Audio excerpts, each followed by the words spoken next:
Welcome, everyone. Today we're diving deep into the subconscious mind. We're going to be using Joseph Murphy's The Power of Your Subconscious Mind to, see how our thoughts can shape our world. Kind of like a user manual for your brain, Yeah, right? a user manual, yeah.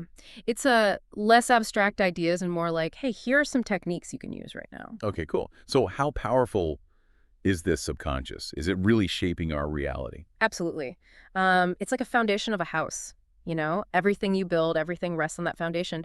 And Murphy compares it to iron.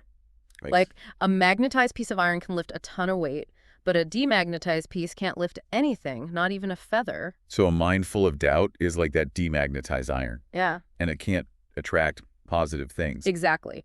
But if your mind is full of belief and positivity, that's when the magic happens. You become that magnetized piece of iron and you can attract the things you want. This reminds me of that desires prayer idea from the book, Yeah. which is a pretty bold statement, but it sounds like it's more than just wishing for things. Right. Wishing is passive.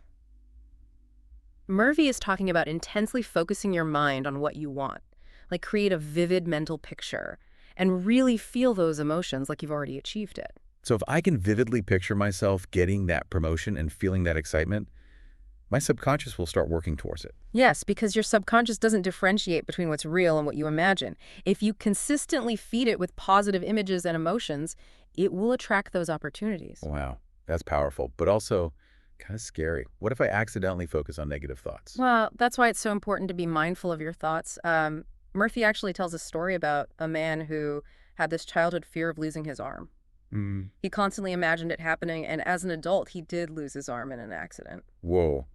Okay, that's a wake-up call to pay attention to my thoughts. Yeah. But how do I shift from fears to a more positive mindset? He recommends visualization, affirmations, and the thank you technique. Okay, so let's break those down. Visualization, I think most people know what that is. It's like making a mental movie of yourself achieving your goal. Yes, but it's even more than that. It's using all your senses. Feel the joy, hear the sounds, really immerse yourself like it's happening now. If you dream of going to Paris, imagine walking by the Seine, smelling those croissants and, hearing the city. That makes sense. Yeah. Okay, and affirmations. I've heard about those, but not sure how they work. Affirmations are positive statements that you repeat to yourself, basically reprogramming your mind with these new beliefs. If you're struggling with self-confidence, you might say, I am worthy, or I am capable of achieving anything I set my mind to. So it's like positive brainwashing. Right, yeah, exactly. You're replacing those limiting beliefs with empowering ones. The key is to repeat them with conviction. What about this thank you technique? It sounds almost too easy. It is simple, but powerful.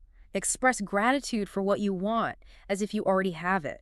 Shifts you from lack to abundance, aligning yourself with receiving. So instead of, I hope I get this job, you say, thank you for this amazing job. That's interesting. Tricking your subconscious into believing it's already happened. Hmm. But does it actually work? Murphy has some compelling stories. He talks about a salesman who had a really tense relationship with his manager. Hmm.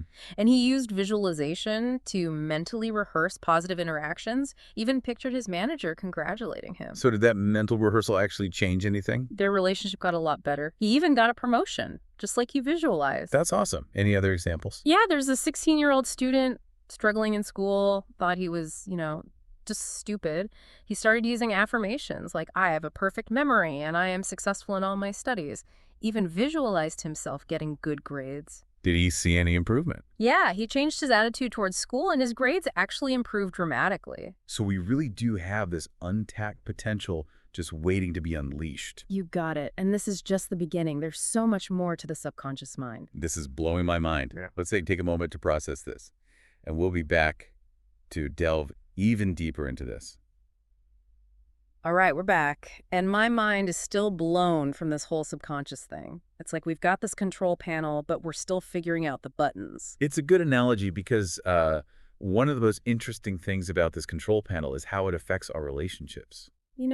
I've always felt like my thoughts kind of affect how I connect with people, but I never really understood how. Well, Murphy says that your subconscious doesn't just shape your reality, but it shapes how you see others and even how they react to you. So if I'm always thinking negatively about someone, am I actually creating more negativity in the relationship? It's not just about negativity. Like if you go into something with suspicion or distrust, Those feelings kind of create this energy that affects your interactions. It's like a force field pushing away any good connection. So it's like a self-fulfilling prophecy.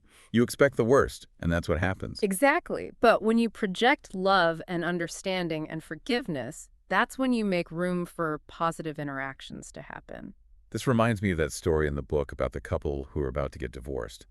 The husband was so afraid of being rejected, he was constantly worried his wife would leave him. And that fear just took over their whole relationship. He was creating the very thing he was afraid of. Makes you wonder how many relationships would be better if we could just manage our own subconscious fears and projections. Right. And it's not just romantic relationships. It affects everything. Our families, friends, coworkers, even strangers. So it's not just about thinking positive thoughts, but also about cultivating positive feelings toward other people. Yes, because those feelings shape the energy you put out and the energy you get back. Just imagine going into every interaction with warmth and genuine interest. I like that.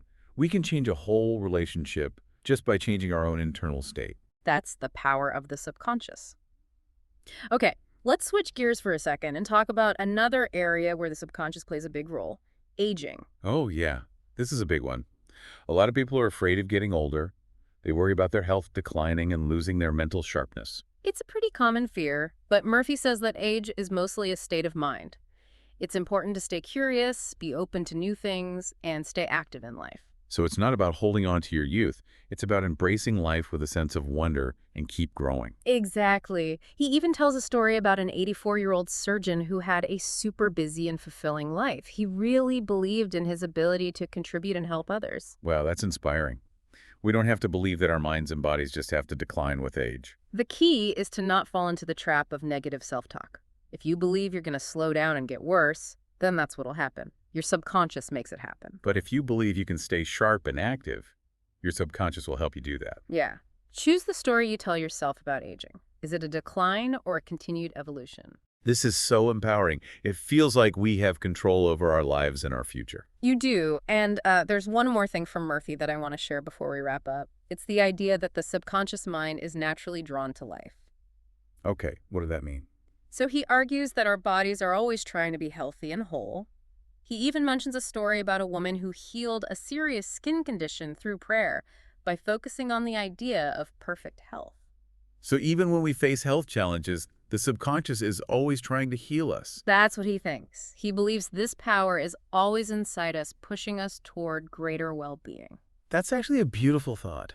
It is, and it shows how important it is to align our thoughts and beliefs with this life force that's in our subconscious. This has been an incredible experience.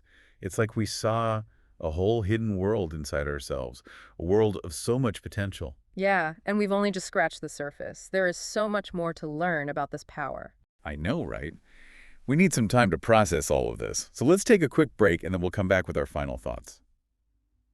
We're back, and wow.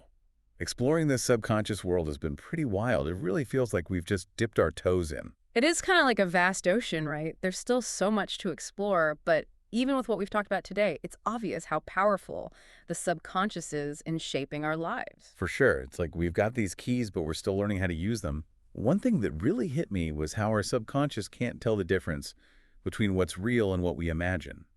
That's exciting and scary all at the same time, don't you think? It is, and it really makes you wonder if our subconscious can heal us or help us get our dream job just by believing it.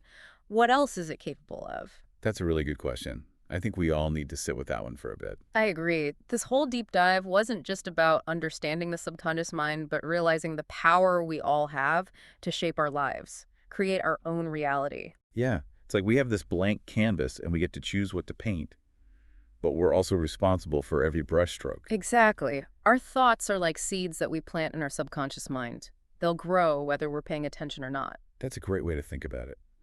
If we want a beautiful garden, we have to be careful about what seeds we plant. Yes. We have to pay attention to our thoughts, beliefs, and the images we let into our minds. Actively nurture those positive seeds. And the tools we talked about, visualization, affirmations, the thank you technique, these are all ways to do that. Plant those seeds and help them grow. Right. It's like we can use these techniques to talk directly to our subconscious and use its power for good. As we wrap up this deep dive, I want to leave you with this. What will you choose to create? What seeds will you plant today? Remember, you have the power to change your life. It's all right there in your subconscious mind. Thanks for joining us on this journey. Keep those good thoughts flowing and watch your garden grow.